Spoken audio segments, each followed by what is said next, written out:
My next one is another thing that will save you time. The website is photos.google.com, and then log in with your Google account at home, and then create another account by logging in with your Google account at work. Then you'll literally have two different lives, your home life and your work life. Just jump back and forth between them. And then using the Google Photos app on your phone, you can take photos in each of those accounts, which will then be backed up to the cloud. So if I click Get Google Photos, I'll be able to get the app on my phone. So use the phone app. And then once you get it on your phone and you start taking pictures, and it will find all the pictures that currently are on your phone, gather them up and put them into the app automatically, so you don't have to do it yourself. I've been using Google Photos for several years now, so I have photos that were just taken last week. And this was taken during a bike ride that I did down in the Detroit suburbs. It was a little trail that I like called the Polly Ann Trail. I took some pictures there. Let me type something like Chicago.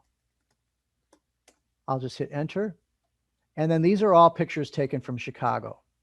Another thing I could do would be pictures of friends' names. So any friend that's on your phone, you could type that person's name. I'll just do bike. It will find any pictures that have a bike in them. So these are pictures with bikes. And these are all on my phone. So it's literally searching my phone through the website. Next thing I'll do is just pictures of Lexington.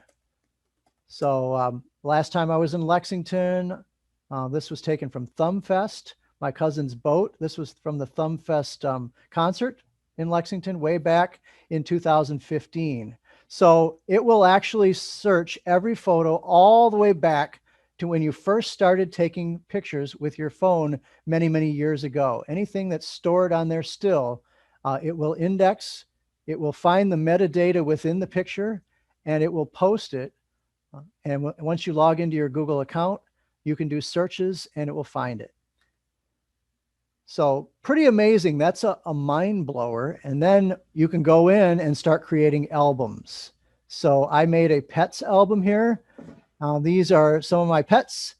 I gave it the title Pets, and then I can click the share button in the top right corner, the universal share button, and then find people that I want to share those pictures with. I could even do a group.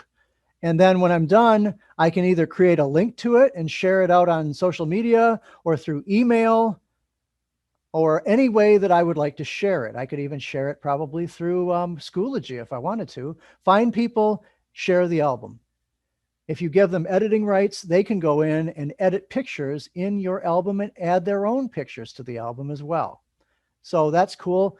When my cat passed away a couple of years ago, I thought, what better way to remember him than to create a coffee table book of all the best photos from him. So what I did is I went into Google Photos, and they have the ability to make different projects. And one of those was to make your own book. Now, the books are not free, but most of the projects you can make are free. I went to the print store right here. Clicking on the print store, they give you different projects that you can make that are professional caliber. Also, every once in a while, you will get an email from Google Photos of something that's been created automatically for you using its own built-in AI features, and it will create these little projects for you automatically. Pretty cool. You'll be amazed at what it can do.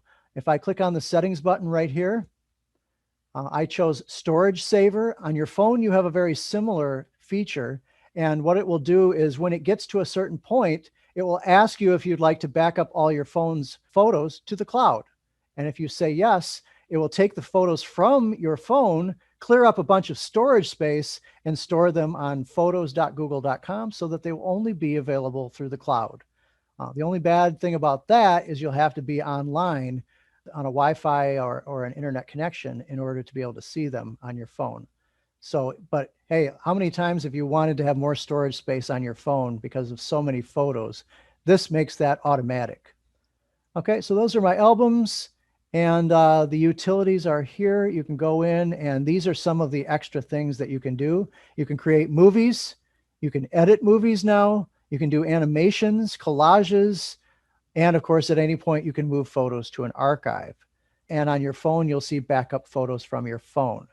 So Google Photos, if I click the button in the top right corner, either on the phone or online, I can switch to another account and move to my home photos. So school versus home. You've got two different accounts you can use and jump back and forth between them, depending on what you're taking a picture of at that time. These are some examples on my phone. So these are pictures taken from my phone. I've got anything recently added. I can click on that. I can even go to selfies. Google Photos is smart enough to know what a selfie looks like. I can use the photo scan feature, which is now built into the newest version of the phone app, and I can use it as a scanner and bring up a cropping tool where I can crop the image so that it fits inside the dimensions of my photo.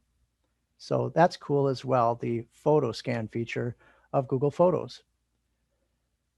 And the question there is your phone getting low on storage space? Probably. Most people have that as a problem. Just click free up space. It'll be a button and your photos will be backed up online instead of always being on the phone.